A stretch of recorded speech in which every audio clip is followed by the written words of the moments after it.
They came from a norm that we unwittingly adopted that is from the dominant culture. When we show it differently, like for me, I'm Latina, I'm Sicilian, I'm very fiery. Sometimes I can communicate in a way that's a little, you know, fiery.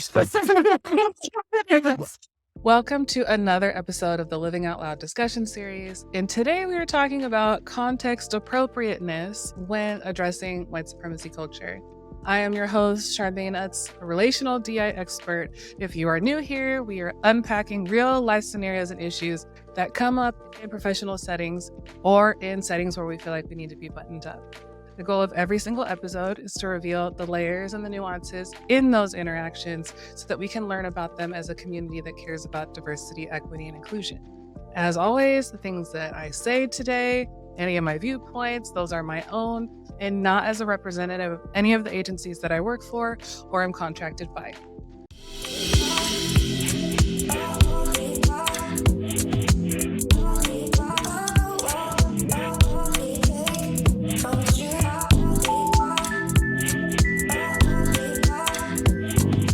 All right. And with me, I have Gina Amato. Thanks so much for being here today. I already know it's about to be a convo and I am looking forward to it. So thank you.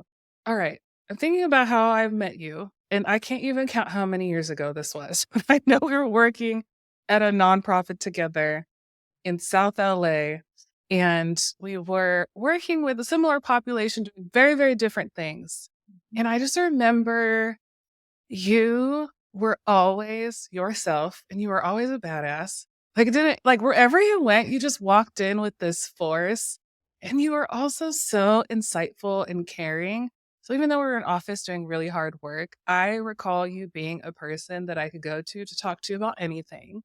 And you held space. You were very much a space holder, and you did a lot of modeling of living life and being okay with whatever it was.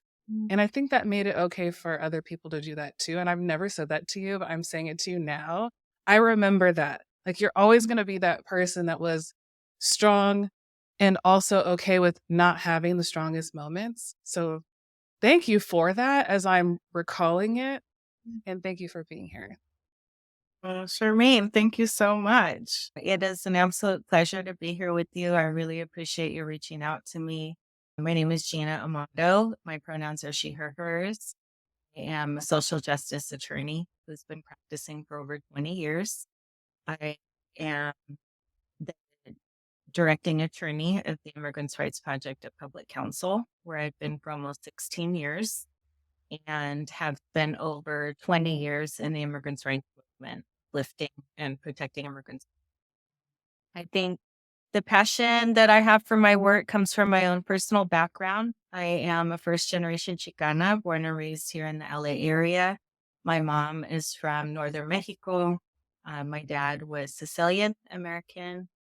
And let's see, we met many years ago. I don't even know either. Maybe I would say maybe 13 years ago, more or less, or 10, Yeah. between 10 and 13 years, I would say, when I set up a clinic at the organization you were working at with the intention of building closer connections with the South LA community and being able to more effectively serve that community's needs by working with you all, social service providers and other leaders in the community.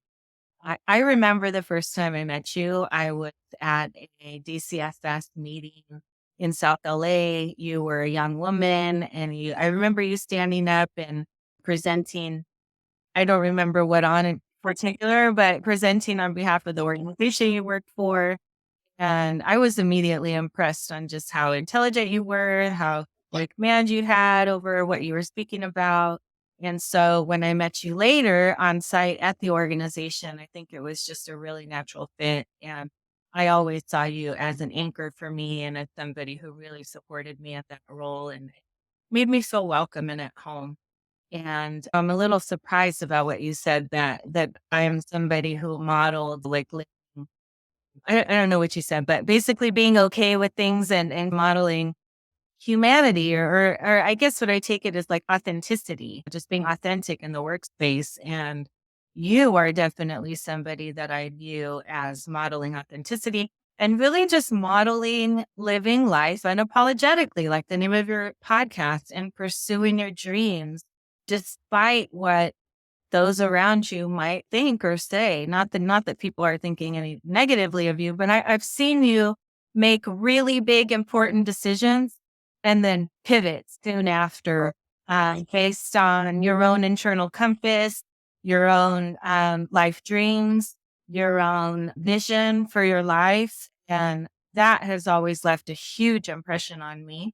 And I'm just really impressed by that. I think that it takes a lot to really follow your gut and your instinct and to pursue what you know is right for you.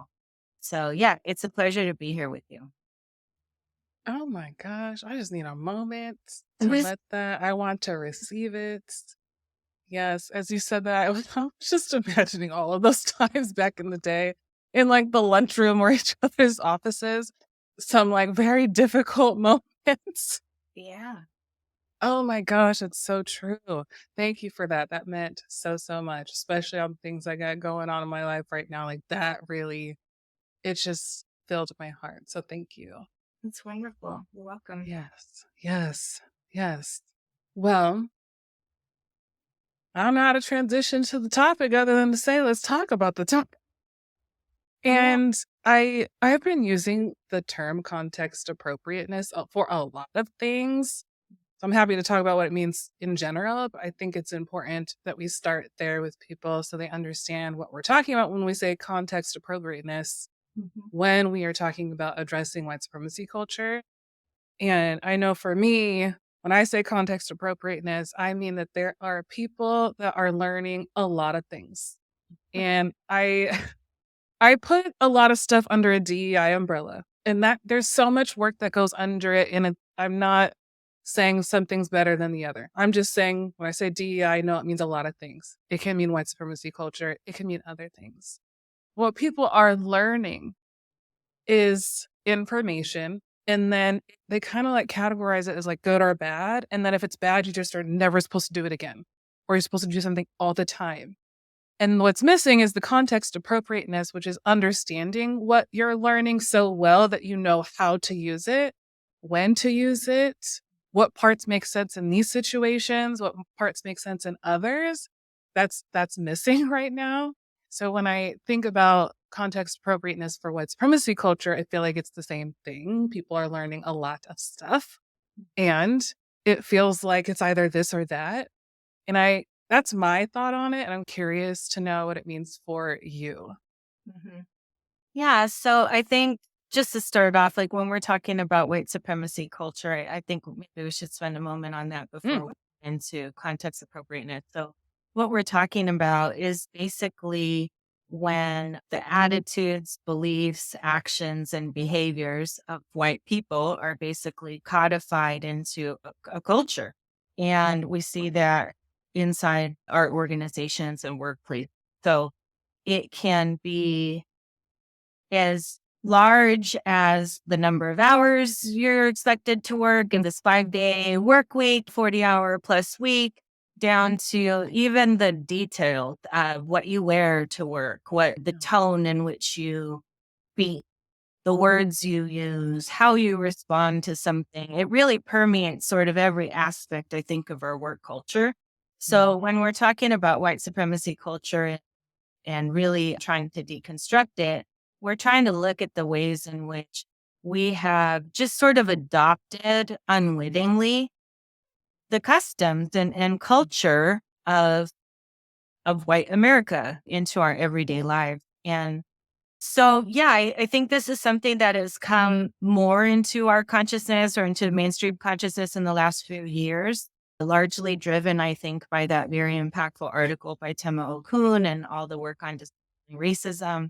And I find them to be tremendously helpful tools in identifying things at work or within work structure that can be very oppressive and can help and can tend to replicate the very same oppressive structures that we're trying to fight outside of our organization. So it can be very, very helpful. But what I think we're finding is sometimes there's rigidity in the application of the principles. They're new and we're learning it. We're talking about it. And I'm not also holding myself out as an expert on this either, but this is something that I've studied over the past several years and have been very interested in becoming more aware of so that I can try to deconstruct it within my own practice, within my own team and the work environment that I'm creating around me. So that's what we're talking about. I'm even a little taken aback, to be honest, by the word appropriateness, because to me, that's one of those words like, well, where is that? What is appropriate, right? And whose measure or opinion are we using to describe what's appropriate and what's not appropriate? You can fall into the same trap here. But something that you and I have talked about is that one of the characteristics of white supremacy culture in the workplace can be, what is it, being wed to the written word. So basically, this is what it says. This is the policy. I'm going to apply this policy in every circumstance without any regard for, as I think you're saying, context or specifics, right? The situation. And so we are seeing that in this realm of people taking these characteristics of white supremacy culture and applying them. And sometimes in situations where I don't think they should be applied. So sometimes we're seeing people take those principles of white supremacy culture and just weaponize them against the same people that they're supposed to be trying to not necessarily protect, but shine a light on. So like weaponizing these DEI tools against communities of color or people of color, and also just applying these principles without much regard for the context or the specifics surrounding the situation. So I know we're talking in general terms, but I just sort of wanted to set that context for our conversation. Yeah, I mean, well, you did 10 things in a short amount of time. And like, that's very important context to even set for this. To Mhm. go back and want to be like, okay, well, let's talk about what white supremacy culture is. That's important. One of my things that I do is I think I do stuff so often, it doesn't even flag for me to be like, that's what I'm talking about. I try to do that and still, I don't always do that. So I appreciate you saying, let's go back and describe that. And even what I would want to just add as a layer to that is, um, to me, it's so normal. It's okay to just say the words out loud. It's white supremacy culture. Some people feel so uncomfortable just saying that. And I'm like, it's a thing. It's fine. It's not fine, but it's a thing and it's normal. And a lot of people participate it because it's so normal. It's not a highly charged word like that for me. And I know it's not for you. And my hope would be that that is what happens for other people over the course of time. And then you also just had me thinking about the word appropriateness. I don't even know what the right word is. I don't know. But in that moment, it was like, huh, let me think about that and let me see if it makes sense to use another word. Or if it is the word, how would I describe this word so it makes sense for what I'm trying to say and it's not generic and can be taken a certain way? So I just wanted to note those two things. That's what my response was when you said it. And then you're also inviting a conversation around like what are what is the work that Tim Okun has been doing? What is that work meant to do versus how it's been used? You talked a little bit about how it's been weaponized. I think it could be helpful to talk about what a healthy, responsible way to use it Mhm. is Mhm. beyond I'm reading a document and I know this now. It's meant to do something, and I'm super curious to know what you think about that. Yeah, so it has really been like a reflection piece for us in my workplace. In the past, maybe like around 5 years ago, we had an equity audit done. We hired Mhm. a really impressive consultant or consultant agency. They did an audit and they uncovered the things that we already knew, which was that there was a lot of structural inequity happening at our organization. And as a social justice organization, that can be very much in contrast with the way that we view ourselves, right? Because we are here to serve underserved communities, to empower people of color, as well as those from lower socioeconomic backgrounds. So there can be a blind spot sometimes in social justice organizations and sort of an unwillingness to look at how are we replicating the same oppressive structures inside the organization that we're fighting outside. So the organization did that audit. And that's where I don't even remember which colleague introduced the article. And we did some exercises around it that were so helpful. And we basically read the article, we talked about it, we unpacked it. And then we did some exercises where we had different sort of stations around the room and invited people to fill out on sticky note, like an example of that white supremacy characteristic at our workplace, a tangible example that sort of personified whatever white supremacy characteristic we were discussing. And it was absolutely illuminating to view our sort of everyday frustrations through that lens. So, for example, we're a law firm, we're a nonprofit law firm. So it's very high stress, it can be very high volume. And one frustration consistently was that it just felt like we were always under pressure to make decisions. And that time pressure was always used as sort of not a pretext, but like to explain why we didn't include people in the decision-making process, right? So that's one example of like, well, we have to decide this right away. We don't have time to sort of canvass, everybody here. So we just need to make this decision. And that's something that we experienced over and over and over again, even for things that were annual events or annual occurrences. So we knew it was coming, but there was still this time pressure that then precluded like transparency and inclusion. And even though we experienced it, there was no kind of words or language around like what that was, what we were experiencing until we studied the article. And then it was like, oh, and I wish I had it right in front of me. I don't like that is that perception of having to make decisions under pressure, the lack of inclusion based on that same time pressure. It's all in there. And it really helped us view our work experience more through that lens and think through. What's also so wonderful about that body of work is that it does include antidotes. Like, this is how you can begin to walk back these phenomena that's going on in your workplace. And that really provided a lot of substance for us to discuss and to look at. I do think there's a lot more work to be done. I am not in any way suggesting like, we read the article, now we're done. And now we have a whole other generation of advocates who are with it. So it's continuous, this work. And even we who really unpack the article, we need to do it again. And we need to continue these discussions. So that's how I think it's useful, is to really be able to study your work culture and the way that you operate too, as a manager, as a supervisor, from that lens to ensure that you're not falling into those traps. But the other thing I wanted to comment on was what you said about the sensitivity around the term white supremacy culture. And what I see is that some people, I think, confuse the term with racism or overt racism, and will become defensive and not own this whole thing because they're like, I'm not racist, or I don't see anything racist here. This is just a decision being made, without. And so I think it's important to note that while related to racism and systemic racism, we're not talking about racism. We're talking about the dominant culture being basically accepted as the norm, as the right way to do things, and oftentimes as the only way to do things.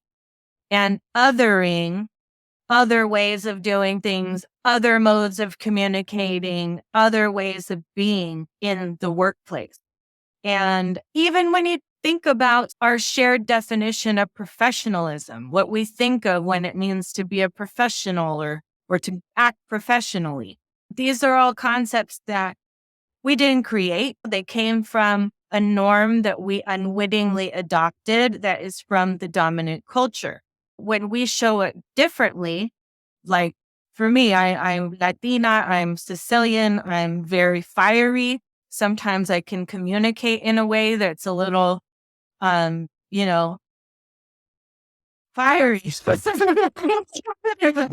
um, Spicy, and so, but it can be very uncomfortable for people who really expect me to communicate in a very calm and measured way at all times, because Yeah. that is the expectation. So I just think it's important to be clear about that, that when we're talking about white supremacy, yes, there is an element of implicit bias and systemic racism, but that's not exactly what we're talking about here.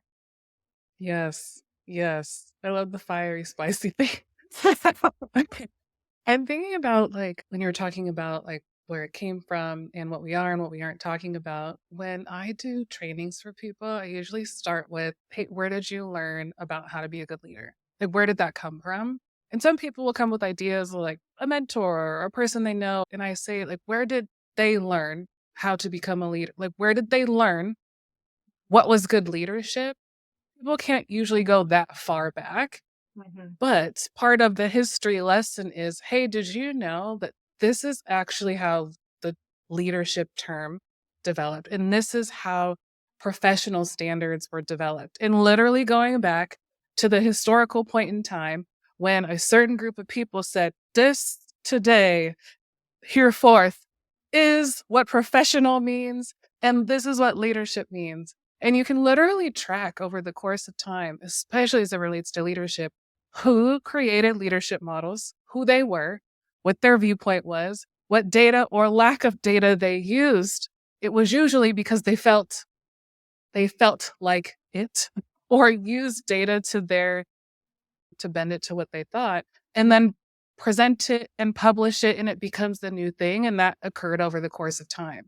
And these are also the the lenses and the models that people gravitate towards and use to then do in organizations. So when I ask, hey, do you know where it came from? Most people don't. And then when I ask questions, well, what missing information is there in these approaches that you're using? It's usually honestly, a lot of silence and reflection around, well, I haven't thought about it, and there probably is a lot of missing information. And then from there, it's like, okay, this is actually what we're talking about. You're using stuff that was made by people a long time ago that was meant to specifically not be for the people you're trying to serve. And this is the problem. And doing I found is helpful too, because some people you can say, hey, we're all operating off of a white culture. Saying that to people still doesn't register, but taking them back to the history, it shakes them up a bit because there's nothing else to really say. This is part of history and this is what we're actually talking about. Mhm. I appreciate what you're saying. It isn't racism, it is attached to it. But when we are saying white supremacy culture, I just want to double down on that. Like, we aren't talking about, hey, you racist person. We're saying, hey, y'all, we've all adopted a thing and we are all using that thing still. And so pay attention. When you were talking about how it's used, I liked the part around it's like the shared language, a lot of things that people are experiencing. Now there's words for individuals to understand and for groups to understand. And I was also thinking about ways that it's not necessarily helpful for people. But one of the things that came to my mind was when I see people go into a document like that or into a process like that, there's this desire to go straight to anecdotes. I want to see what to do different. And I believe that one of the intentions of this work is not to go straight to the anecdote, is you really need to understand what you are doing and where it comes from, how some things can help in certain situations and how some things have an impact on others. When people jump straight to, let me solve the problem, you don't understand what the problem is in you very well. You just think, let me not try to do anything. And that's not very insightful. And doesn't help with self-awareness to stop actions in a moment. I just noticed that a lot. So even when we try to coach people, we usually pause on anecdotes. Let's spend time here so you understand what you're doing and what your team is doing and what you all are modeling for the organization. And then we could talk about how you pivot. So I just had to say that. I just been noticing that. Do you like what are you seeing in terms of how organizations or how individuals might not be using it in the way it was intended? Well, you said a lot. I did. You I did. said a lot. Yeah. So before I even get there, I just feel like I'm kind of stuck on something that you said about the history of where these norms came from. And I think something that's occurring to me that I haven't really thought so much about in my own studies, but it occurred to me as you were speaking was just also in addition to race, like what gender plays in this, because we're not just talking about white culture creating these norms. We're talking about white men who created these norms. So when we show up as our true authentic selves in the workplace, we, meaning non-white women, it's almost like a double down effect, right? Yeah. That there's this expectation that you communicate in a certain way, but then it's like there's a whole other level of expectation that's attached to the gender that so it's you see what I'm saying? That something might not be appropriate for work and it's definitely not appropriate if you're a woman. Like men might be able to communicate like that, but you, woman, that's too much. We are not comfortable. So I have to unpack that some more in my own mind. But that was really occurring to me of yeah, we really are sort of operating within this mold that is nothing like us, not in culture and not in gender and I know there's so many other intersections that we could tease out of that, right? Yeah. Totally. So that's one thing. How I see it show up is just I have experienced feeling, I'll just talk about my own experience, feeling as if those tools have been weaponized against me in certain instances. And I don't want to get too detailed or talk about necessarily those specific instances. But, as I mentioned, I'm pretty passionate person. I'm a passionate communicator. I'm an advocate. I mean, I've been an advocate for over 2 decades. So that's who I am at my core.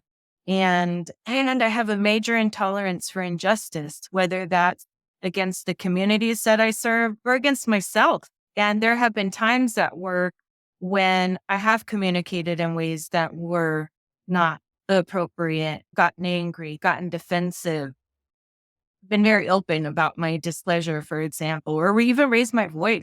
And I have really faced some pretty intense consequences for that. And I haven't done it often, but there have been a couple instances over the course of my 20 plus years practicing. But I do feel like I have faced some pretty serious consequences. And mainly just this sort of stereotype of you're angry, you're angry, you shouldn't have responded that way. Even when I feel like my indignation is absolutely justified, that it's based in something that I feel is absolutely wrong. And I have every right to be upset. And I have every right to communicate how upset I am. I feel like I have experienced associates, colleagues sort of use those things as like you're reflecting these values because you got defensive or you raised your voice or whatever it is, and really feeling, and this is where this context appropriateness comes, where it's, well, I don't think those, what should we call them, the white supremacist The characteristics? characteristics. Yeah. I don't think those characteristics apply to all situations across the board. I think they're meant to provide a framework for reflection, as you said, to reflect primarily for us leaders and in the workplace as to how is the way I do business, how is that impacting the people I work with, and is the way that I lead commensurate with these white supremacy characteristics? I don't think, but I think that it's really squarely like in the workplace. So using defensiveness, which is one characteristic that is named, I think they're talking about in work related things. Are you defensive about if somebody challenges you on a decision that you make or a policy that you enact or a benefit that you've denied somebody? Are you freaking out every time somebody says, I don't agree with you? That's what I think the article is talking about. I don't think the article is talking about if somebody comes out of left field and comes with some outrageousness, like whether it's an insult or an attack or whatever. We're human beings, leaders, but we're humans. We're not mannequins. We are going to have moments. We're going to have those moments where we're defensive or where we make a decision quickly and don't take other people's input, or where we're focused on perfection because it's something that's really important to us and has a big consequence, or we are focused on quantity over quality. I mean, there will be instances where you are replicating the thing like white supremacy characteristics, but I don't think that that always means that you are encapsulating white supremacy culture. I think sometimes there are circumstances that, like I said, we are going to act outside of those parameters, and that's okay. And I think it's important for us to know when that shift takes place. Yeah. And I know I'm talking generally, a little bit vaguely. I don't know if I'm being clear, but You are being clear. To me, Mhm. I understand what you're saying. I think what you're saying is very much experienced Mhm. by many people. So there's that. And you have me thinking about a couple of things. One is, I think that in your story, this is true based on your story. And I know if other people had examples, it'd be the same. I find that people confuse or conflate the knowledge from reading stuff on the paper with now an understanding of what to do. Mhm. People are reading the information and then not putting it into practice or understanding how to use it as a tool to change practice. It has become a thing with words that people look at and then determine, Mhm. like boop, boop, is it this or that? That's what I'm hearing in your example. And I know that happens. And as you were talking, I reflected on something that happened to me a while ago. And it's not the same topic, but from that situation, I was getting coaching and someone was trying to address something with me and they wanted to keep emailing about it. And I was trying to figure out the right way to email. And I was just like, really in this situation. And my coach said, you are not going to enter into this word battle with this person anymore. And I Yeah. sat there. I said, oh my gosh, I just didn't realize it. And she was explaining, she said, people either, it's not just white people who do this. And this person wasn't even white, but people who like the words Mhm. will kind of like make you enter into that word space. Mhm. And you're there with them and you're kind of like battling until, for me, someone took me out. Because I Mhm. was in there like, you're going to understand what I'm saying, but nicely, but also here. So when Mhm. you were talking, I literally saw a person. I have no idea what your experience was that you were actually talking about. But I was imagining like a person looking at words and bringing you into this word place of like, this is what is happening. And you're like, but no, but this is. And you like get sucked into a Mhm. word battle of what is it and what isn't it. And that's not even what the tool is for. But it's so easy to get drawn into a situation and then you end up battling over a written word. And that's not even what it's supposed to be about. And I Well, could not help but notice that. Go ahead. and even more ironically, that being wed to the written word is one of the white supremacists. So then it's so circular. It's so Yes. circular because you're saying, no, that wasn't my experience.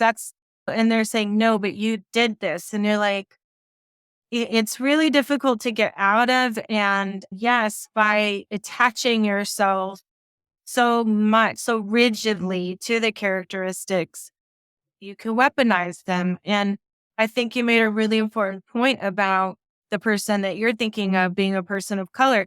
Again, we're not talking about overt racism. We're not even necessarily talking about white people. White supremacy culture can exist in organizations that are all people of color.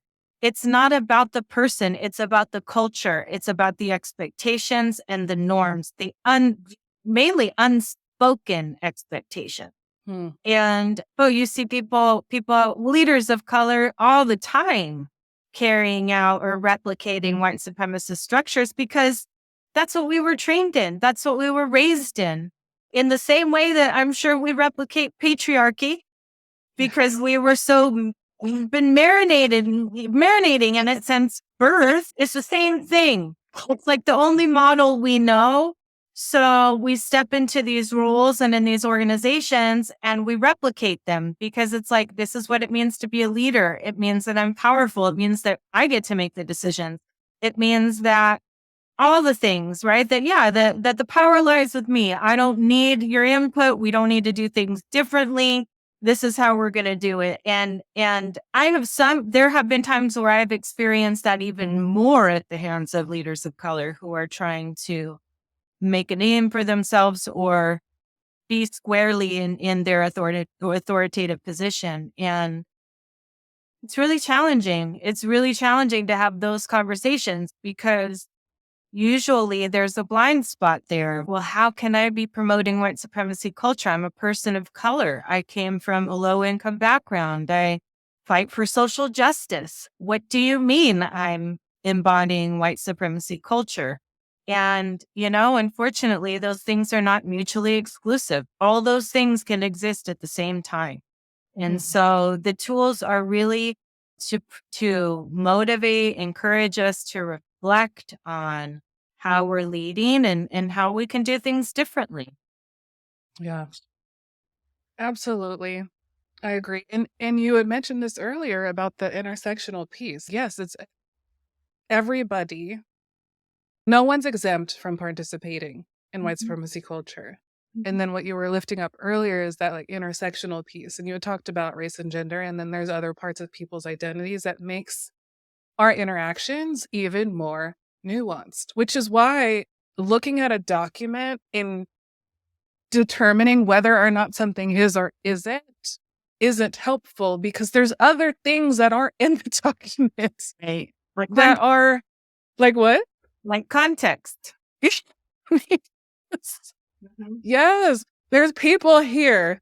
There's people with all kinds of parts of them. Mhm. Our histories, our experiences with each other, our identity. There's so much there to be understood that gives the context for what it then means. So it cannot be because it's on a list, it means a thing. Right. It's a thing to look out for, but what does that thing mean for this interaction with two people or a group or an organization? And that part gets missed. And I believe it gets missed because it's very difficult for people to be in that space. It's super complex. It's got a lot of layers and it's people, and people get activated by all kinds of things. And if we aren't even able to regulate and understand ourselves, it's really hard to understand other people. And it really goes from there. But I just love how you said that. It's the context. That is the context that we are talking about. That's the thing. Ugh, it can be so frustrating. Oh, I had a thought and I just lost it. Oh, go ahead. Yeah, no, it really can. And I can give you an example that's safe to share. Okay, I Um, love examples. Thinking of your next point. Yeah, I had an instant several years ago, many years ago, with a former supervisor who is no longer at our Oregon. She and I, we have still a wonderful relationship. So that's why I feel comfortable talking about this here. I basically lost my mind on her in the meeting a long time ago, but I was upset about what I perceived to be consistent under resourcing of my program that I worked really, really hard to resource. And so my boss at that time made an announcement that the resources that I was seeking, that she had secured similar resources, basically social work support for our client for another team, and which meant that all the other teams within my work group had that support except for mine. And I had been fighting for it for, oh my goodness, years and years. So I really took it hard. And I kind of smoldered in the meeting, but then I went to her office and I raised my voice. I lost my temper. I was really upset. And I had been there for a long time. So we had a personal relationship, and I raised my voice and I lost my temper. Mhm. So in no way am I justifying that as like, oh, it's okay. You should be able to yell when you want to. I'm not advocating for that. But I am saying that there was a very real reason for why I was upset. It was a persistent situation, over the course of many years that led to that point. I made a mistake by showing up in that way, but to me it felt justified in the sense that it was a systemic issue that I was upset about. And Yeah. well, long story short, that made it into my evaluation that talked about my anger. There were some pretty steep consequences for that behavior. And I felt like I absolutely was deemed the angry Latina, and I paid a consequence for it. Ultimately, she and we got a mediator, and we actually were able to hash out some long history that kind of led to that moment. And it really, I could honestly and genuinely say it cleared the deck and allowed us to have a wonderful relationship and get back to where we were. So that was really helpful. But I thought that was a good example of how, yes, I could have handled that differently, but there was a very legitimate reason. It's not like I just freaked out over something, but it had very, very steep consequences for me, and absolutely resulted in me, I felt, being labeled as the angry one. And it kept coming up not only in my evaluation, but like in other areas as well. So I think that's a good example of how when people of color, when women, when we respond to things sometimes, even if it's justified, if we don't respond in a way that is the norm, I should say, if we respond in a way that makes people feel uncomfortable, oftentimes we're labeled as angry or as the problem. And I think it's a way in which to ignore the underlying issue, Mhm. is to focus on the tone and not the message, which is one of the white supremacy characteristics, right? Focusing on the delivery without actually getting underneath and understand, why are you so upset? Where is this coming from? How can I better support you and get you the resources that you need? The focus has just become centered on the response to the injustice, not the injustice itself. Mm. Mm-mm. There's a few layers in that. I'm not even sure I'm gonna be able to capture all of those. I was thinking, like, first of all, that really sucks. It sucks that that was your experience. It sucks that that's many people's experience. There's part of what you're talking about is like abusive behavior, where someone does something to you and then they don't like what you do to them in response. And what they do to you in response is this like systematic way of suppressing you and making sure you do not do that again. And it's very gaslighty too. And this happens a lot. In your example, that's what happened. Something happened for a long time, and then you have a response after this long of time. Mhm. And then because people feel like they have a right to comfort, Mhm. people feel like they don't really like emotions or they're afraid or whatever it is. And to make sure you don't do that again, Gina, we're going to make sure that here's your parameters. You're going to be in this box. You need to keep it down here because I don't like that. And not necessarily reflective of, well, maybe I shouldn't do this historical thing and do this to this person. I didn't hear that in the story. I wasn't in there, but I didn't hear that in the story. I feel like Mhm. you would have said it if it was part of it. Mhm. Like that got missed. It was, we need to address your response immediately and make sure it never happens again. Mhm. And that's, I don't know, it just makes me really bothered because I know it happens all the time. But that's a really tangible thing that many people do, many Mhm. leaders do, and I will also say many white leaders do. I can't say all white leaders do. I can't say no people of color do, but it's, for me, heightened, and I think that's okay to say. And as I was hearing you, I feel like if you are talking to someone who understands your culture or understands emotion differently and know how it's expressed and why, there's a curiosity that comes with it before an immediate, you need to stop. Mm, Like, you need to stop. I remember at the place that we used to work together, I mm, mean, anything could happen on any day. We were a center where anyone could walk in. And I just remember so often people would walk through the front door, and if they were elevated, someone had to come get me. And it's fine. And I would go and they're yelling. And I'm just trying to hear what it is that they're like caring about.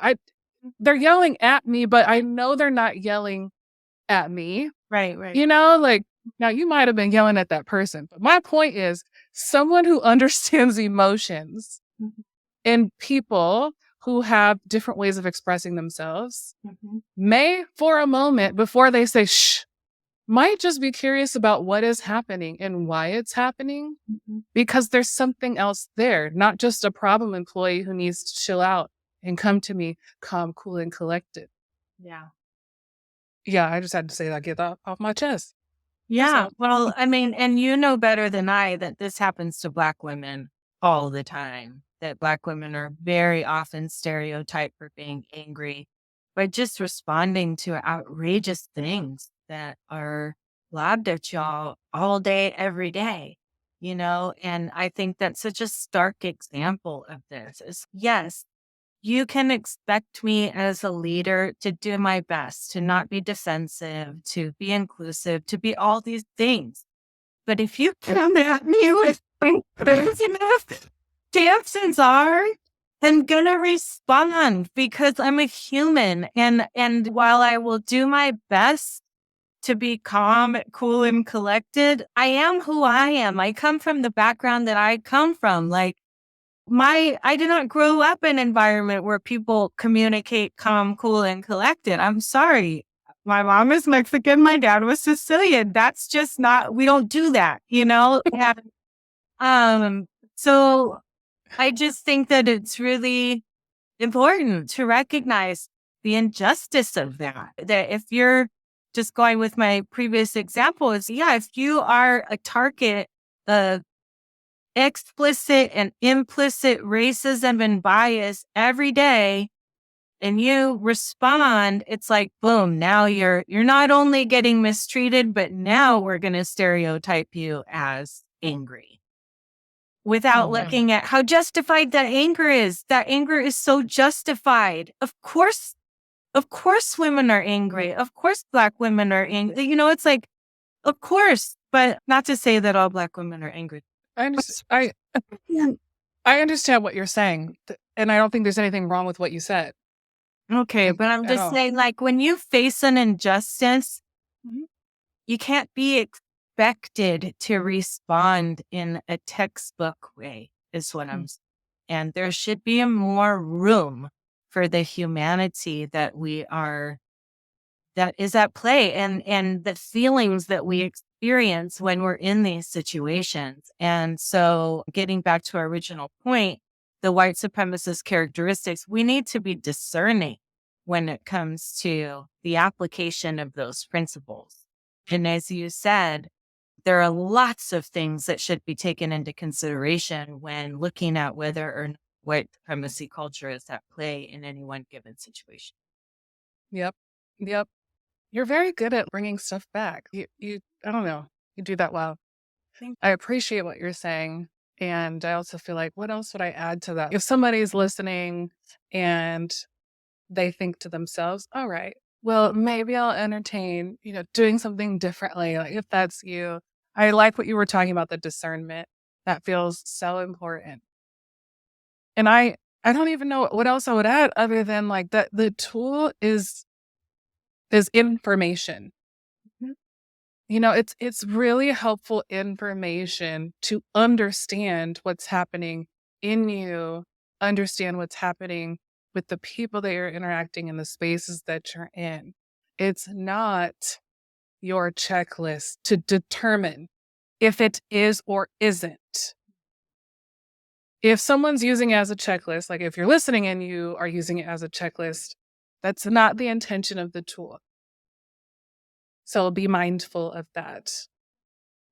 And I don't know, you just really got me thinking on the whole example you just gave. Just people who are responsive. There's these like initial interactions that people have. And if I were to point out anything, it's please pay attention to your initial responses. If you were going to checklist anything, look at your initial response. What is that and why is it? Because if people could stop there before just doing something, they may discover something. Yeah. I don't know. Is there anything else you would add to what people could do before we wrap up? Yeah. So what I'm thinking about is not necessarily the antidotes. I agree with you that it's really important to reflect and to really like honestly reflect. How am I perpetuating this? What am I doing that could shift?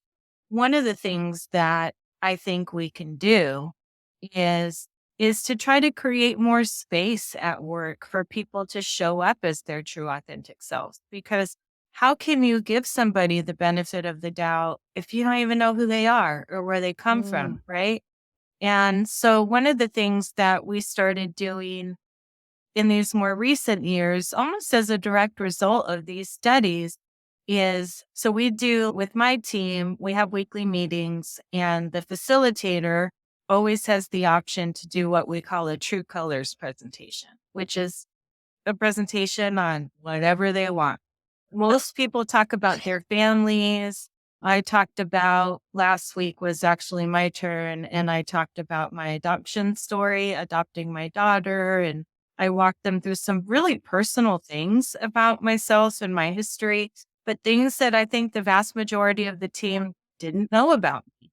And I feel like by knowing our colleagues, like really knowing them, who they are, what's important to them, what motivates them, it helps in these types of situations to give them the benefit of the doubt. Like, okay, you're not just totally acting out of turn. There's something going on with you. Or yeah, I don't know. There's so many different ways, but it just gives you more context as to that person's behavior.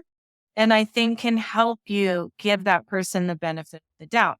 Oh, she's this fiery person. So, this is just the way she talks or communicates versus, whoa, why is she yelling? Or why is her voice so loud? Or why is her hands moving all around? I just think it gives us another level of understanding, which could open us more to empathy and help us get underneath the tone to the message and really get to the heart of the issue. So that's one small thing I would say that we can do to promote a more inclusive environment that can help start to dismantle this white supremacist structure within our workplace.